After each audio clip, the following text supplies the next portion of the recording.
The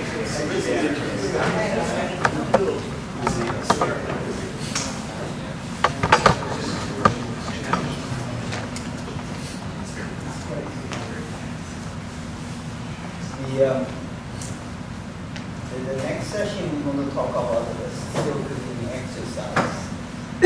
For those of you not familiar with the term circulating exercise, it really is take a small segment of the Tai Chi form and usually convert it into a symmetrical, continuous movement, and just concentrate on practicing that few moves.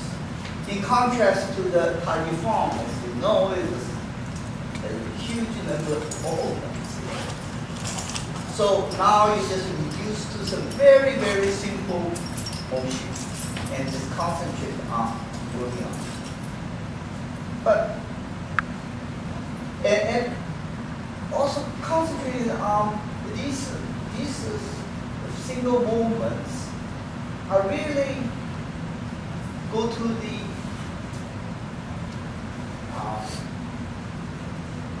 kernel of the movement, deal with internal.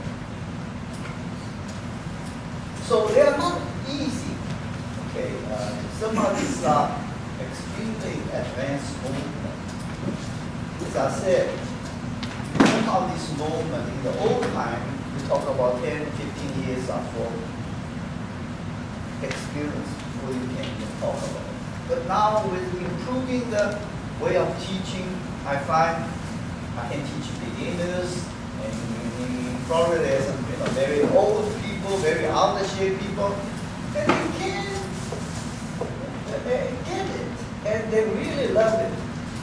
So I'm very convinced for any of you who want to teach, you want to incorporate that as part of the teaching program, parallel to the teaching of the form, so you can maintain actually the interest of the students. They're very old people. Okay, let's start actually with one of the actually conceptually the most advanced one, but then the most simple movement in yoga. That's moving the hand in conjunction with the body. The hand become the slave of the body. It's not moving hand anymore. Now it's the body moving your hand. Just that a simple move. What you do is you stretch, you slightly stretch the shoulder. Slightly stretch the shoulder. As Gary mentioned this morning. Maybe concentrate on your elbow. Using the elbow, slightly stretch the shoulder. And then you move. Can all of you feel the connection between the arm and the abdomen?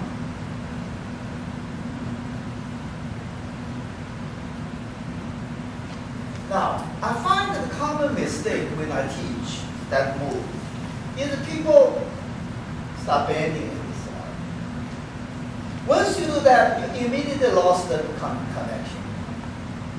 Because your concentration now goes down to here, and it's no longer connected to the internal. So if one bend, immediately lost. So you all have to be, the whole arm has to move like a unit. Without bending, once you bend, you lost it.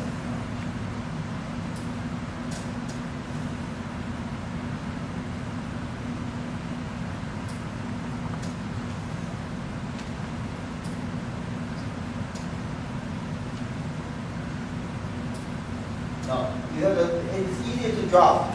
Because when you drop like this, you can use the elbow to stretch the shoulder down here. And just move up a little bit. Just move up.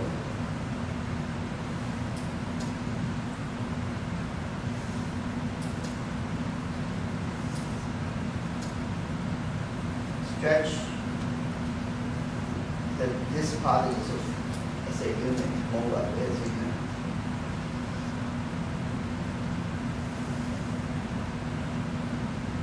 Sometimes you try to keep them not bending this. It's hard. Just keep on bending. Once you bend, you lost the connection. I wonder if you try. Those of you who can do it, once you start bending, you lost connection. Right? Once you lost connection, it has to be. Yes. One thing I've always wondered about is, I feel like I have that connection, but I'm wondering if by doing the internals, it's really making my arm come.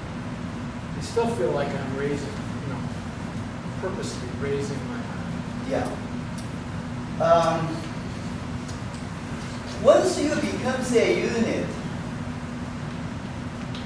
then it's getting indistinguishable whether which one is which.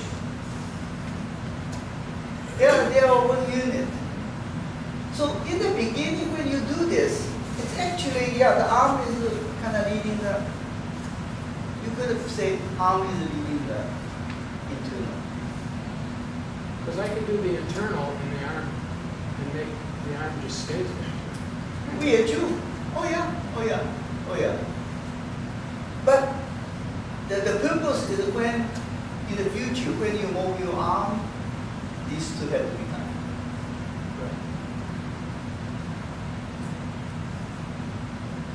I can see that all of our people can do it correctly.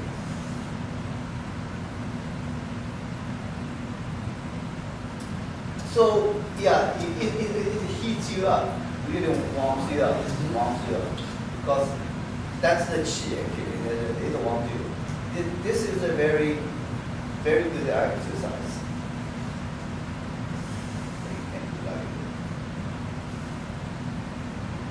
Gradually, you can go higher. The higher it goes, it's a little more difficult because you still have to stretch the shoulder down. Even though you go up, you cannot, the shoulder can go up. You still have to stretch down.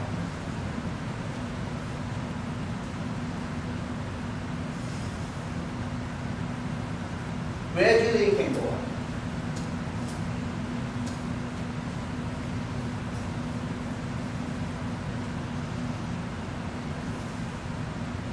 So that proves to you that when we do the entire form, arm and is connected. Everywhere is connected. Even some transition move like this, everywhere, any move is connected. Connected.